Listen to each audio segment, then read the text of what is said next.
આગળ વાત કરીએ પાટણમાં ભર શિયાળે રાજકારણમાં ગરમાવો આવ્યો છે। ધારાસભ્યોના નિવેદનોથી રાજકારણ ગરમાયું છે।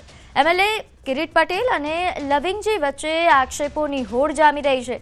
ધારાસભ્ય લવિંગજીના દારૂવાળા આક્ષેપ પર કિરીટ પટેલે જવાબ આપ્યો। કહ્યું કે દારૂ પીને પડી રહેતો હોય તેવો વિડીયો આપો। હું લવિંગજીના અનેક નાચતા વિડીયો આપવા માટે તૈયાર છું। આપને જણાવી દઈએ કે કિરીટ પટેલે જાહેર મંચ પર લવિંગજીને નાચવાવાળા ધારાસભ્ય ગણાવ્યા હતા, જેની પ્રતિક્રિયા લવિંગજીએ આપી હતી।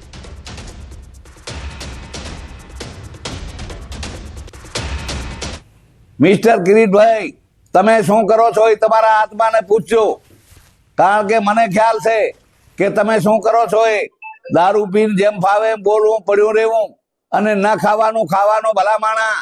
એ પટેલ છો તમે તો આ શોભે નહીં। મારા વિસ્તારમાં અનેક વિસ્તારના કામો કર્યા છે, ગણ્યા ના ગણા એવા। હું ટૂંક સમયમાં એની બુક પાડવાનો છું અને એ બુક તમારે પહોંચાડવાનો છે। જોઈ લેજો કે આ નાચવા વાળા છે કે કામ કરવા વાળા છે। એમની પાસે એમને કહ્યું કે ધારાસભ્ય કિરીટ પટેલ દારૂ પીને પડ્યા રહે છે, તો કોઈ પણ જગ્યાએ રસ્તામાં કે કોઈ જગ્યાએ દારૂ પીને પડ્યા રહેલાનો વિડીયો હોય તો એ રજૂ કરે। હું એમના નાચતા 50 થી વધુ વિડીયો એમની યુટ્યુબ ઉપર મૂકેલા છે, રજૂ કરવા માટે તૈયાર છું। જો અમે દારૂ પીને પડ્યા રહેતા હોય અને લોકો વચ્ચે ના જતા હોય તો જો પાટણની જનતા એમને બીજી વાર જે ચૂંટે ના ચૂંટ્યા હોત। આગળ વાત કરીએ નર્મદા જિલ્લા આપના પ્રમુખ નિરંજન વસાવાનો ભાઈ દારૂનો ધંધો કરતા ઝડપાયો હતો, જે બાદ રાજકીય માહોલ ગરમાયો છે। નિરંજન વસાવાએ ભાજપ જિલ્લા પ્રમુખ નીલ રાવ અને બીજા કાર્યકરો પર આક્ષેપ કર્યા। કહ્યું કે તેઓ નર્મદા જિલ્લામાં નર્મદા પોલીસને સાથે રાખીને પેટ્રોલિંગ કરાવીને આઈસર પિકઅપ ગાડીઓનું કટિંગ કરાવે છે। એ પોતે અહીંયા ગાડી નર્મદા જિલ્લામાં નર્મદા પોલીસને સાથે રાખીને ગાડીની પેટ્રોલિંગ કરીને અને પોતે રાજપીપળામાં તેમજ સમગ્ર નર્મદા જિલ્લામાં એ લોકો મોટા મોટા કન્ટેનરો, આઈસર ગાડીઓ અને પિકઅપ ગાડીઓનું કટિંગ કરાવે છે અને સપ્લાય કરે છે। તો ભાજપ જિલ્લા પ્રમુખ નીલ રાવ સામે પ્રહાર કરતા કહ્યું કે નિરંજન વસાવા અને તેના બે ભાઈ ગુનાહિત પ્રવૃત્તિ સાથે જોડાયેલા છે। તે ચોર પ્રવૃત્તિનો માણસ છે। જો આ નિરંજન વસાવા, એનો ભાઈ ભદ્રેશ વસાવા અને એનો ત્રીજો ભાઈ છે હાર્દિક વસાવા, આ ત્રણ લોકો ગુનાહિત પ્રવૃત્તિઓથી જોડાયેલા છે। આ એક ચોર પ્રવૃત્તિનો માણસ છે અને ચોર મચાએ શોર એ પ્રમાણે પોતાની સસ્તી પ્રસિદ્ધિ મેળવવા માટે અને એની સામે આજે અમે એની માનહાનિનો દાવો પણ એની સામે હું મૂકું છું।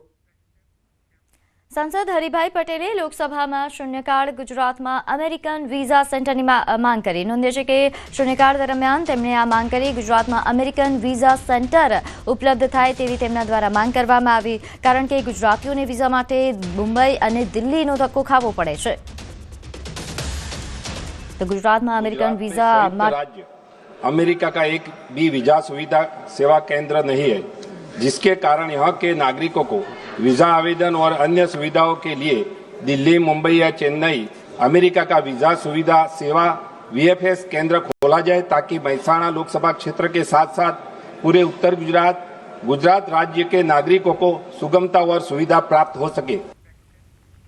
તો અંબાજીમાં ફૂડ એન્ડ ડ્રગ્સ વિભાગ દ્વારા દરોડા પાડવામાં આવ્યા। 27 સ્થળોએ ફૂડ એન્ડ ડ્રગ્સ વિભાગે ચેકિંગ કર્યું, જેમાં 60 કિલોથી વધુ બિન આરોગ્યપ્રદ જથ્થો નાશ કરવામાં આવ્યો।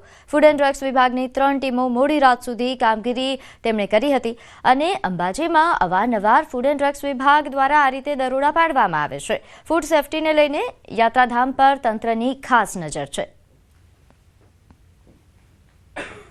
કુલ 3 ટીમો બનાવી અંબાજી ખાતે કુલ 27 જેટલી હોટલો, રેસ્ટોરન્ટો અને ખાદ્ય ચીજોનું ઉત્પાદન કરતી પેઢીઓની તપાસ કરવામાં આવેલી છે।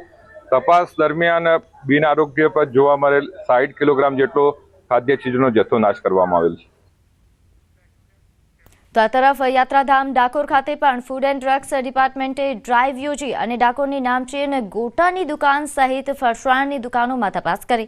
તપાસ દરમિયાન કેટલાક દુકાનદારો સ્વચ્છતાના અભાવે દંડાયા, તો ભગવાનને ધરાવવામાં આવતા મીઠાઈના સેમ્પલો પણ લેવામાં આવ્યા। મામલતદાર, ફૂડ એન્ડ ડ્રગના અધિકારી, ડાકોર નગરપાલિકાના ચીફ ઓફિસર સહિત ડાકોર પોલીસને સાથે રાખીને આ ચેકિંગ કરવામાં આવ્યું।